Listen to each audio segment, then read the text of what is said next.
Question number 5th. They are very simple question, just the nth term questions. 5th बहुत simple है. 21st term निकालना है. Sequence आपको दे रखी है, sorry series -6 -2 +2 up to so. Firstly check is it AP, क्योंकि वहाँ नहीं लिखा है कि AP है, लेकिन एग्जाम पे कैसे पता लगेगा. अभी तो हम AP का चैप्टर कर रहे हैं, इसलिए AP डिसाइड कर लेंगे. तो आप हमेशा पहले चेक करने की आदत डालें.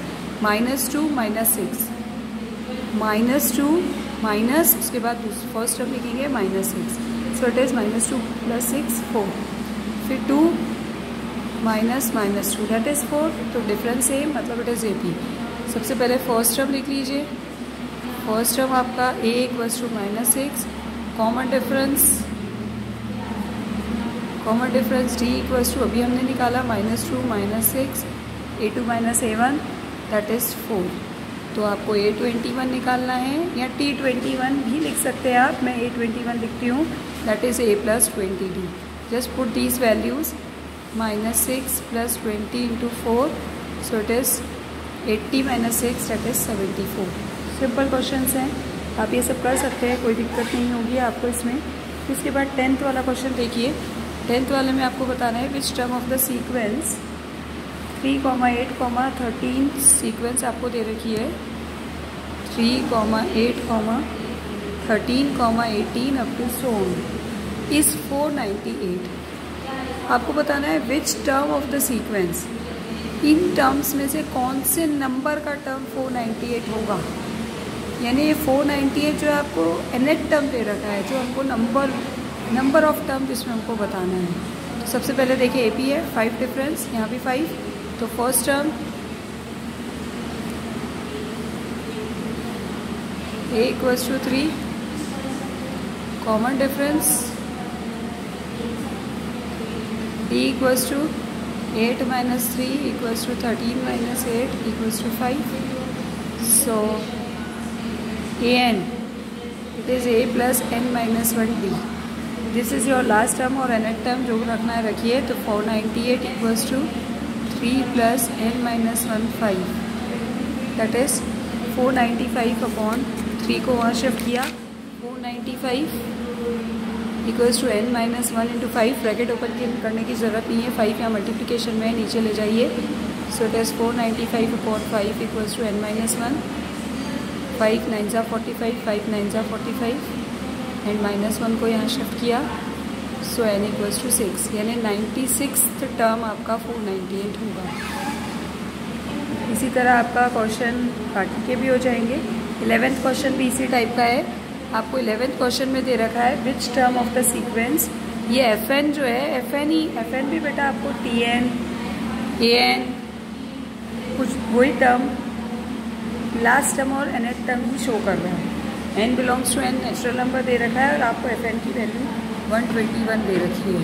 तो कुछ मत कीजिए, 121 रख दीजिए FN की जगह और n की वैल्यू फाइंड कर लीजिए. That is 3 4 12. इसको फाइंड करना आपको आता है लीनियर इक्वेशन में. एक बात छोटी सी और ध्यान रखिएगा कि जब भी आपको nth टर्म छोटा सा नोट है, इसको ध्यान रखिएगा. nth टर्म अगर आपको लीनियर एक्सप्रेशन में दे रखा हो with some coefficients in terms of n, in terms of x, कुछ भी बोल लो आप. मान लो जो मैंने लिख दिया 7n + 5, या मैंने लिख दिया 8x + 7. तो इस तरह के अगर लीनियर एक्सप्रेशन में आपको कोई टर्म nth टर्म दे रखा है, तो उन टर्म से जो सीक्वेंस या सीरीज बनेगी, द सीक्वेंस और series formed by this type of nth term, sequence और series formed by these types of nth terms are only AP. वो सिर्फ और सिर्फ AP ही बनेगी. आप इसमें n की जगह वैल्यूज रखते जाइए, 1 2 3 4 जो मर्जी पड़े, पर सीरियल वाइज n = 1 2 3 4 5 6 जो भी आप रखेंगे, तो आप देखेंगे जो टर्म्स आएंगे वो हमेशा AP में ही होंगे. ये जनरल बात होती है. नाउ सी आपके 13 14 भी ऐसे ही टर्म है जिसमें आपको लास्ट टर्म दे रखा है और आपको नंबर ऑफ टर्म्स निकालने हैं. तो 15th क्वेश्चन देख लेते हैं हम. 15th क्वेश्चन में क्या करना है, 15th टर्म फ्रॉम एंड बताना है. तो 15th टर्म फ्रॉम एंड के लिए सबसे पहले हम सीक्वेंस लिख लेते हैं, that is 2, 6, 10. Wait a minute, अभी करते हैं।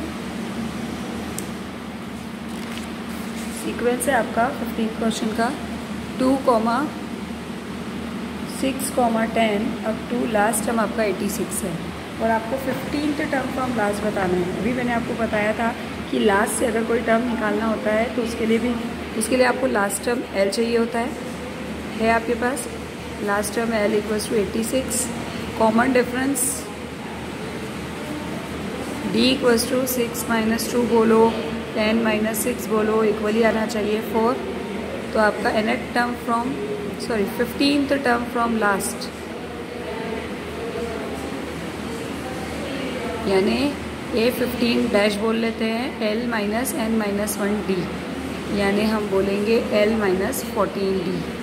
L आपका है 86 - 14 × 4, so 86 - 56, that is 30. So in the similar manner we can say that। अब इसके बाद हम देखते हैं क्वेश्चन नंबर 16। ये थोड़ा सा डिफरेंट टाइप है, इसलिए इसको बता देती हूँ मैं आपको। If 3x, x + 2, 18 are 3 consecutive terms of an AP, find its fourth term. आपको दे रखा है 3x, x + 2 और 8 जो है वो कॉन्जिक्यूटिव टर्म्स। अगर कॉन्जिक्यूटिव टर्म्स होते हैं तभी उनका डिफरेंस सेम होता है। कॉन्जिक्यूटिव का मतलब होता है एक के बाद एक। ये आपको गिवन है कि आपको ये कॉन्जिक्यूटिव टर्म्स ऑफ AP है और आपको A4 फाइंड करना है। तो A4 यानी फोर्थ टर्म फाइंड करना है। तो अगर ये कॉन्जिक्यूटिव टर्म्स हैं तो हमको सबसे पहले इसमें x फाइंड करना पड़ेगा। Since 3x, x + 2 and 8 are consecutive terms of AP, consecutive terms of AP अगर कॉन्जिक्यूटिव है तो इनका डिफरेंस सेम होगा। तो x + 2 - 3x equals to 8 - x + 2। AP के टर्म्स हैं तो बेटा आपको गिवन है, चेक नहीं करना है। जब टर्म्स AP के हैं तो पक्का उनका डिफरेंस सेम होता है। तो हमने डिफरेंस इक्वल रख दिया, तो it is 2 - 2x and it is 8 - x - 2। So it will become 2x को वहाँ शिफ्ट करो, 6 यहाँ जाएगा तो -4, 2x वहाँ शिफ्ट हुआ तो 2x - x that is x। तो x की वैल्यू आपके पास आ गई -4। x की वैल्यू आ गई तो टर्म्स में रख दीजिए, तो 3 टर्म्स मिल जाएंगे आपको। देयरफॉर गिवन 3 टर्म्स आर, पहला टर्म था 3x, तो 3 × -x, 3 × x - 12। दूसरा था x + 2, सॉरी 3 × -4 12, हाँ, -4 + 2 is -2 and the third term is 8। तो आपके पास फर्स्ट टर्म है, कॉमन डिफरेंस हम निकाल चुके हैं। फर्स्ट टर्म आपके पास a है, कॉमन डिफरेंस आपके पास -2 - 12 है, दैट इज़ -2 + 12 दैट इज़ 10। तो हम A4 नहीं निकाल सकते, a + 3D that is 4 + 3 × 10 that is 34। Is that clear? Simple है बिल्कुल। Now see the next one. 18th question बेटा। 15th term of an AP is 11 and its 9th term is 7. You have given the 2 terms. 15th term, that is A15, it is 5th term is 11, not 15th, it is 5th, and 9th term is 7. So what about these 2 terms, and how will you find 16th term? You have to find 16th term. कोई भी term find करने के लिए आपको A और D चाहिए रहेगा। तो पहले हम A5 से A + 4D = 11 लिख लेते हैं, एंड A9 से हम A + 8D = 7 लिख लेते हैं। अब आपके पास you have these 2 equations and you know how to solve the linear equation in 2 variables. So solve these 2 equations and find A and D। तो सिंपली यहाँ तो कोफिशिएंट सेम है तो सब्ट्रैक्ट कर दीजिए और A और D फाइंड कर लीजिए। Subtracting 1 and 2, you know what it will become, it is -4D and it is 4, so D equals to -1. If you have D, put it in equation first or second, you will get A. Put in 1, so it is A - 4 equals to 11 and A will be equals to 15. Now you have A and D, then therefore find A16. What is it? A + 15D. That means 15 + 15 × -1, so it is 0 only. This is your 16th term. In the similar manner, we can do the similar type of questions. Now see question number 19. It is if nth term of the progression 3, 10, 17 and 63, 65, 67. There are two progression. First progression is 3, 10, 17 and the second progression is 65, 60, 63, 65, 67. And it is given that both have number of terms same. Sorry, both have nth terms same. Then find the value of n. See, first AP, these twos are AP to 3, 10, 17. What is first term of this term? This AP, that is 3 and common difference is 7. And in second AP, what it will become? It is 63, 65, 67. So here the first term is 63 and common difference is 2. So nth term of first AP, nth term of first AP is equals to nth term of second AP. That is a plus n minus 1d. Here we can write it as a dash and d dash. तो a dash plus n minus 1 d dash. दोनों का first term और common difference same होगा. Number of terms दोनों में same ही है बेटा. तो a आपका क्या है 3 प्लस n माइनस 1 इंटू 7 और here we have 63 plus n minus 1 into 2. So it is, चाहे तो ब्रैकेट खोल लें. अब आप सिंप्लीफिकेशन कैसे भी करें, आपकी मर्जी है. 2n minus 2. So it is minus 4, shift minus 4 that and it is 7n 61 minus 4 plus 4. So n equals to 65. नहीं, कुछ गलती हुई है. It is 2n minus 2, 63 minus 2, it is 61. 3 minus 7, that is minus 4. minus 4 को वहाँ shift किया 4 और ये 7n minus 2n, sorry 7n minus 2n, so it is 5n. So it is 65 and n equals to 13. We have number of terms 13. Now see the another question. What is it? Question number 20 आप कर सकते हैं. Question number 20 में आपको AP दे रखी है, last term दे रखा है. लास्ट टर्म से आप n निकाल लीजिए. 21st कैसा क्वेश्चन है? How many 2 digit number divisible by 7? Divisible by 7 2 digit number बताने हैं. 2 डिजिट नंबर आपके 10 से 99, इन बिटवीन 10 to 99 होते हैं. कितने ऐसे नंबर होंगे जो 2 डिजिट होंगे और डिविजिबल बाय 7 होंगे? पहला डिविजिबल बाय 7 2 डिजिट नंबर कौन सा होगा आपके पास? इट इज़ 14, फिर 21, फिर 28 अप टू सो ऑन. ऐसे ही लास्ट जब आपका 7 से डिविजिबल कौन सा होगा 2 डिजिट?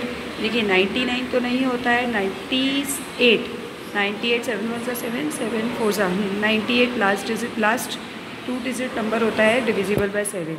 Are divisible by 7. आपको बताना है 98 कौन सी पोजीशन पे है. तो फर्स्ट टर्म आपका है 14, कॉमन डिफरेंस आपका है 7 और आपको ए एन लास्ट टर्म दे रखा है. तो A N equals to last term बोल लो equals to A plus N minus 1 D और लास्ट टर्म आपको दे रखा है 98. ए आपका 14 plus n minus 1 into 7. So 98 minus 14 that is 84 equals to n minus 1 into 7. 84 upon 7 is 7 1 सा 7, 7 2 सा 14 equals to n minus 1 and equals to 13. So 13 terms are divisible by 7.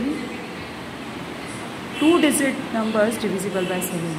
13 ऐसे terms होते हैं जो 2 डिजिट के होते हैं और 7 से डिविजिबल होते हैं. उसके बाद 20 सेकेंड में क्या करना है? 20 सेकेंड में आपको बताना है क्या 68 इस सीक्वेंस का टर्म है. तो ए एन की जगह सिंपल चीज़ है 7 10 13